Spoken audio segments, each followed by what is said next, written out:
semua, saya Fardal Alnur dari kelas 2E Prodi D3 Teknik Kimia. Di sini saya akan menjelaskan tentang pengendali aras. Yang akan saya bahas yang pertama adalah tujuan pengendalian proses, kedua variabel pengendali, ketiga proses pengendalian, keempat logika proses dan directness proses. Tujuan pengendalian proses. Pengendalian proses dilakukan dengan tujuan untuk mengubah atau menetapkan suatu variabel tertentu dalam suatu sistem untuk mendapatkan keadaan proses yang diinginkan. Variabel pengendali. Dalam variabel pengendali terdapat manipulated variable, yaitu variabel yang dapat diubah-ubah besarnya supaya proses variabel sama dengan set point. Kedua adalah disturbance, yaitu variabel yang dapat mengganggu jalannya proses. Yang ketiga adalah proses variabel, yaitu variabel yang dikendalikan, dan yang terakhir adalah set point, yaitu nilai proses variabel yang diinginkan atau dikehendaki. Untuk gambar PID, di sini ada keterangannya ya. Nomor 1, water dynamics tank, 2 centrifugal pump, 3 professional pneumatic valve, 4 IP transducer, 5 compressed air feed, 6 low pressure gauge, 7 process regulator manual, 8 electronic mini regulator dengan opsional kode 916940, 9 supply and conditioning unit, 10 personal computer, 10 reservoir, 12 drainage valve, 13 PI transducer, dan yang terakhir 14 drainage electric valve. Di sini pada rangkaian alat, untuk MV-nya adalah laju alir yang masuk ke dalam tangki reservoir. Untuk disturbance adalah laju alir yang keluar dari dalam tangki reservoir. Dan untuk VV, level air yang berada dalam tangki reservoir, dan yang set point-nya adalah level air yang telah ditetapkan atau diinginkan. Proses pengendalian.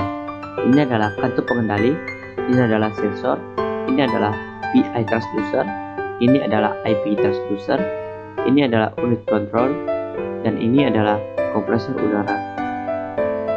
Level pada air akan dibaca dengan sensor dan akan dikirimkan ke PI transducer.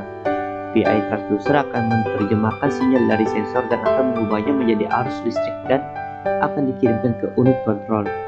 Di sini unit control akan melakukan perbandingan antara proses variabel dan set point sehingga akan dilakukan suatu tindakan evaluasi.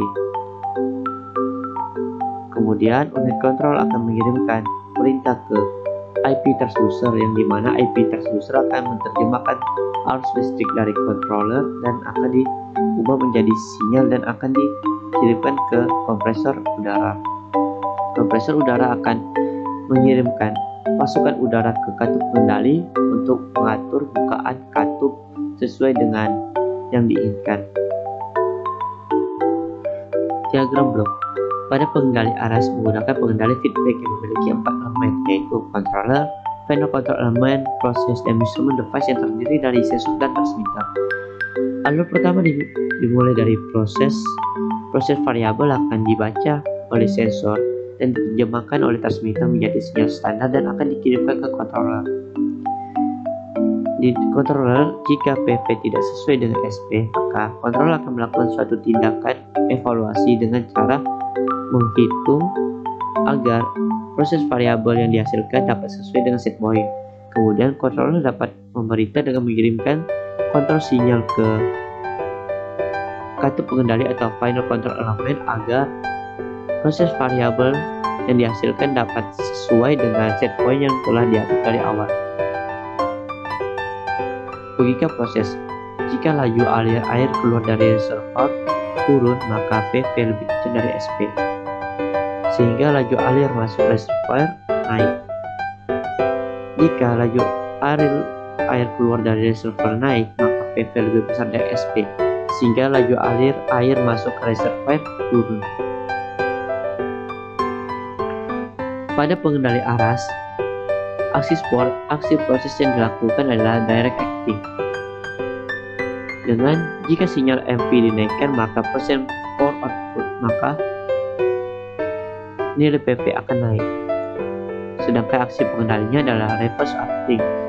Pada saat PV lebih besar dari SP, maka controller akan menurunkan sinyal MV agar MV dapat diturunkan. Tipe control valve-nya adalah R2 open atau valve close. Sekian dari saya, jika ada salah kata mohon dimaafkan. Saya akhiri, sekian dan terima kasih.